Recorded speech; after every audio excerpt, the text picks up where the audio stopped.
চিংড়ি দারুণ লাগে খেতে। আজ এনেছি চিংড়ি মাছ, মাত্র 15 মিনিটে তৈরি করব চিংড়ি মাছের রেসিপি। আজ বানাবো দুধ চিংড়ি। চলো তাড়াতাড়ি রেসিপিটা তৈরি করি। চলে এসেছি রান্নাঘরে রান্না শুরু করতে। চলো এবার দেখে নিই এই রান্নায় কি কি লাগবে। দুধ চিংড়ি তৈরি করতে প্রথমেই আমাদের চিংড়ি মাছ প্রয়োজন। এখানে আমি চিংড়ি মাছ নিয়ে নিয়েছি। আর এখানে আছে সর্ষে, পোস্ত আর কাঁচা লঙ্কা বাটা। সর্ষের তেল, আমরা জল ব্যবহার করব না, তার জন্য দুধ নিয়ে নিয়েছি। আর গার্নিশিংয়ের জন্য কিছু কাঁচা লঙ্কা চিড়ে রেখে দিয়েছি। প্রথমে চিংড়ি মাছগুলো ম্যারিনেট করে নেব। তো এই থালার মধ্যে আমি মাছগুলো সব ঢেলে নিলাম। এবার পোস্ত বাটা, সর্ষে বাটা আর কাঁচা লঙ্কা বাটা মাছের মধ্যে দিয়ে দেব। এইবার দিয়ে দেব কিছুটা সর্ষের তেল, স্বাদ মতো নুন, পরিমাণ মতো হলুদ।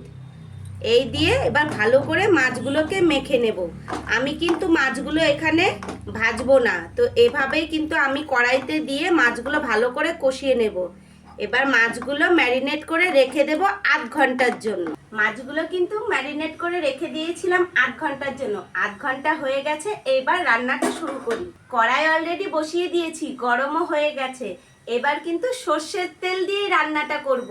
তো আমি কড়াইয়ের মধ্যে অল্প সর্ষের তেল দিয়ে দেব। তেলটা আমার গরম হয়ে গেছে। এইবার কিছু কালো জিরে ফোড়ন দিয়ে দেব। ফোড়নটা ভাজা ভাজা হয়ে গেছে। এবার ম্যারিনেট করা মাছগুলো কড়াইতে আস্তে আস্তে দিয়ে দেব।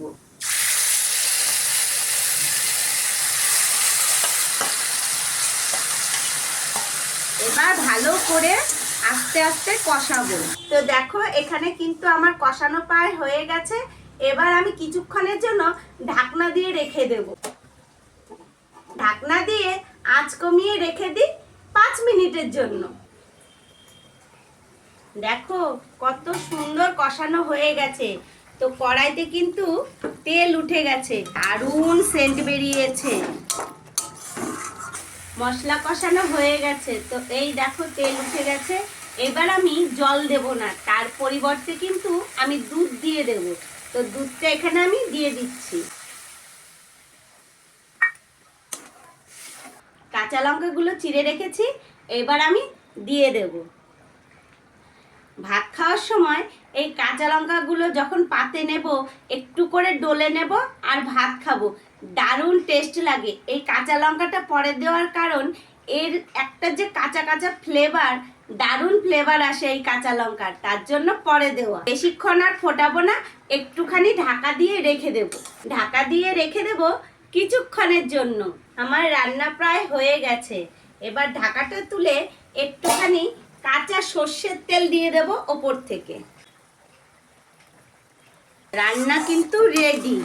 এবার আমি নাবিয়ে নেব। রেডি হয়ে গেছে দুধ চিংড়ি। সবাই একটু বাড়িতে এভাবে তৈরি করে খেয়ে দেখো তো কেমন লাগে। দুধ চিংড়ি দারুণ লাগে খেতে।